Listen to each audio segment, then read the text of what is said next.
ladies and gentlemen, is a journalist who has been following seriously and in earnest the unfolding storyline around this subject for quite some time. We started off this show talking about testimonials to Congress in America, whistleblowers from the highest levels of authorities, from the military, from the CIA, from the Pentagon, sightings all across the world, a gathering body of data, people who have said they have seen things that cannot be explained. Are we about to learn as humanity that we're not alone? Let's speak to the excellent journalist Christopher Sharp. Hi, Chris. Hi, Alex. Thanks for having me on. Oh, I love the fact that as soon as this came out, you messaged me going, it's happening. What do you think? I love the fact. Sorry, we're going to have the cheesy music, but, you know, it's Friday night. But let's talk about what you think is going to happen, because it seems to me that, you know, Obama suggested that, well, they don't even show those things to the American president. Trump then said, oh, he's spilling some classified information. Does Trump know? Is he going to tell us we're not alone? It's very difficult to know when it comes to Trump. He's a very unpredictable person. I think people, especially within the British government, have learned that as of late. He doesn't really listen to many of his advisors. The only thing he seems to listen to is his gut, and that makes him very, very unpredictable as the president. But I do know that discussions have taken place behind the scenes, and he has been briefed on this topic, and it has been told to me that he has sufficient evidence to show that there is a there in terms of potential non-human intelligence. So let's go back over exactly that last sentence. He has sufficient evidence to now be able to basically make the world-changing protestation that there could well be, or is, other stuff we can't explain that is not earthly. Correct, yes. Craft retrievals, from my understanding, have resulted in the exploitation of craft that are highly exotic, and there is a race to reverse engineer these craft. China has a program, Russia has a program, the United States have a program, and behind the scenes there is a race to exploit that technology.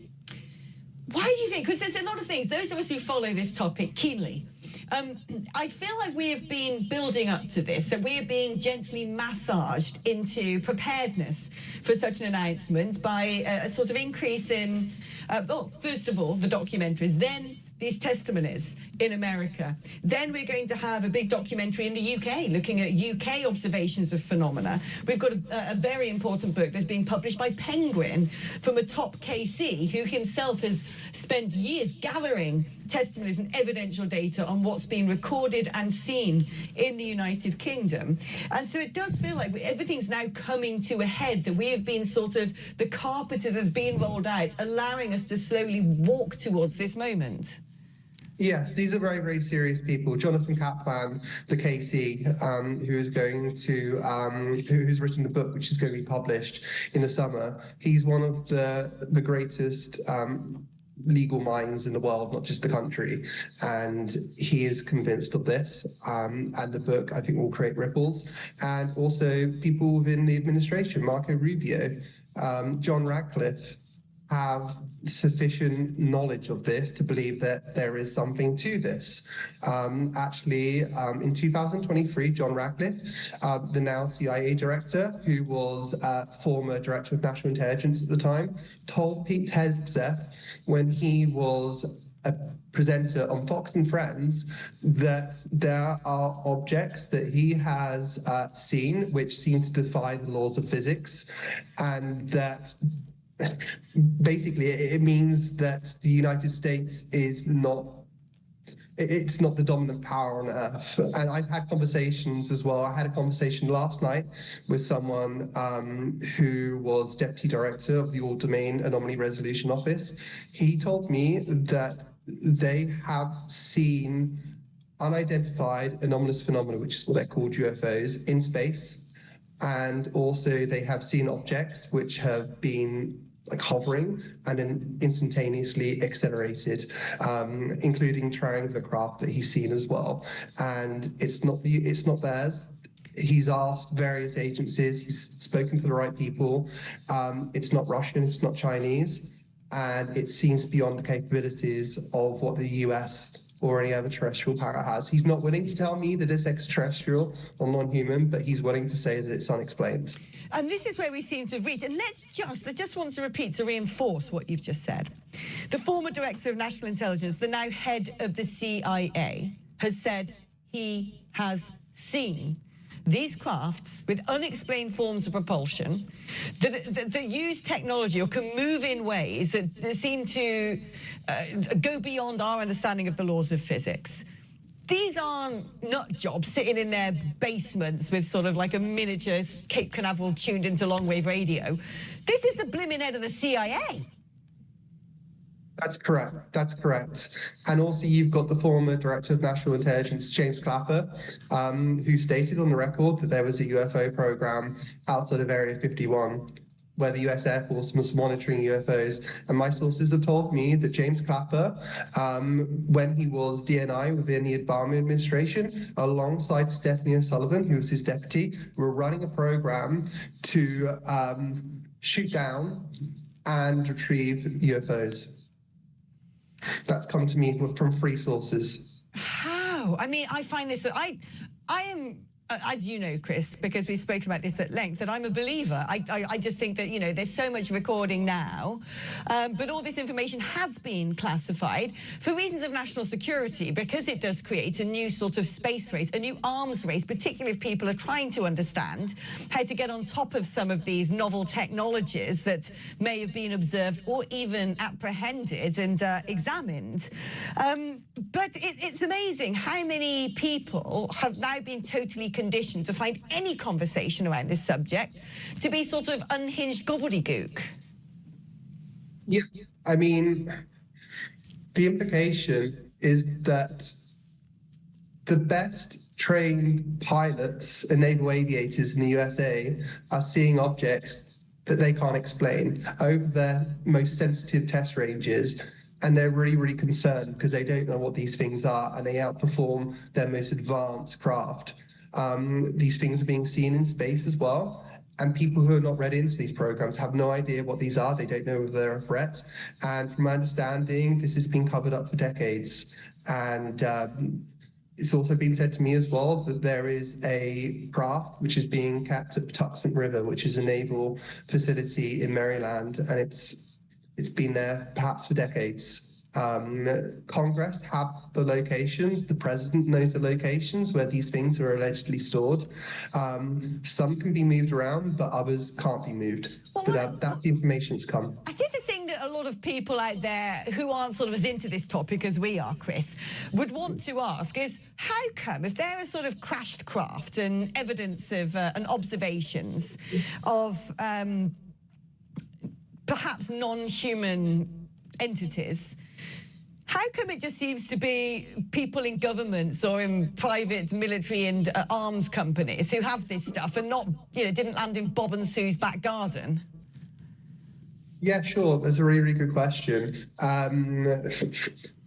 Well, the US government has the most extraordinary capabilities in terms of its reconnaissance, its satellites all dotted around the world. And I mean, these things do seem to land in remote places and be interested in places which are very, very sensitive. And a lot of the activity seems to grounded the atomic testing, the nuclear bomb programs. That's where a lot of this activity was happening. And there are actually, there are witnesses of UFOs which have actually shut down nuclear weapons in America. They seem to be particularly interested in these ranges. I know that one of the theories is, because of course we don't know, this is all unprecedented, so we've got no model based upon, okay, so we've seen this empirical data or this epistemological occurrences, this phenomena, and this is how we're now going to explain it in this vocabulary, because it is totally novel, so we don't know. We need neologisms for this. And it is interesting that there is, when people look in the observances, it does happen around military sites, particularly military sites with nuclear weaponry. And it's sort of one of the theories out there is perhaps this is humans or AI from the future going back and trying to prevent something catastrophic happening in the present day. Yeah, that's one of the theories. The other theory is that humans, we're very, very aggressive by nature. We start wars, we kill each other, and that basically, when you discover the secrets of the atom, then you're basically on the threshold of becoming, a multi-planetary race, able to get out of your planet, and that could potentially threaten other civilizations. That's one theory that's basically been told to me. So I mean, there's a lot of theories around this, but at the end of the day, that there does seem to be a there, and this isn't just coming from Trump. It's coming from Obama. It's coming from Democrats and Republicans. Those senators and representatives that have been read into this stuff seem utterly convinced that there's something to this. And yeah. I think it's fascinating, Chris. I have no doubt we're going to be catching up on this again. I'm ready for it. I can't wait for it. The brilliant Christopher Sharp. I'd recommend anybody follows Christopher Sharp on Substack, follows his work, because he is, as you can tell, he's a serious voice on this topic. He's not sort of crazyville. He has been following all of this stuff.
It's time to unite the kingdom.